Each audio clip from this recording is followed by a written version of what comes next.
জনগণ we are back again আরও একটা ব্র্যান্ড নিউ ভিডিওতে চলে এলাম। তো আজকে আপনাকে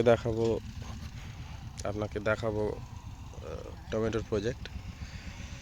অলরেডি কিন্তু আজকে আমরা মালচিং দেওয়ার কাজটা করছি। তো মূলত এখানে যেটা হয়েছে যে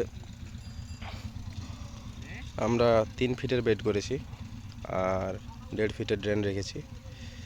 তো এভাবে মালচিং দিচ্ছি। আর আপনারা দেখতে পাচ্ছেন যে আমার জমিতে মোটামুটি গাছ আছে, এই জন্য সবগুলো বেডে মালচিং করতে পারলাম না। তো যে সব বেডে গাছ পড়ে গেছে, যেমন এই বেডটা আর পাশের বেডটা, এই বেডগুলোতে আমরা মালচিং করিনি, কারণ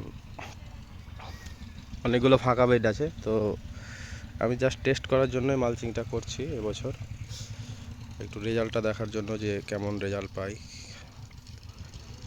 তো কাজ মোটামুটি কমপ্লিটই। জমিটা ভালোভাবে চাষ দিতে পারিনি, জমিটা তাকও ধরছিল না, তাকে আসছিল না।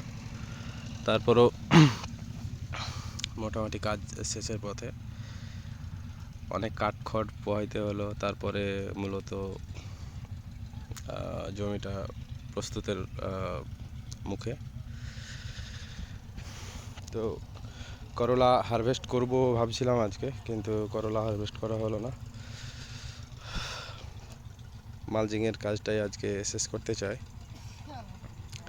তো আজকে ছোট্ট করে ভিডিওটা করছি, পরবর্তীতে আবার ইনশাআল্লাহ কালকে একটা ভিডিও আপলোড দেবো। ওটা একটু লং ভিডিও হবে, মানে সব বিষয় নিয়ে ডিসকাস করব। তো ডিসকাশনটা দেখার জন্য আমন্ত্রণ জানাচ্ছি আপনাদেরকে। দেখা হচ্ছে কালকের ভিডিওতে। তো এই পর্যন্ত ভালো থাকেন। Do subscribe.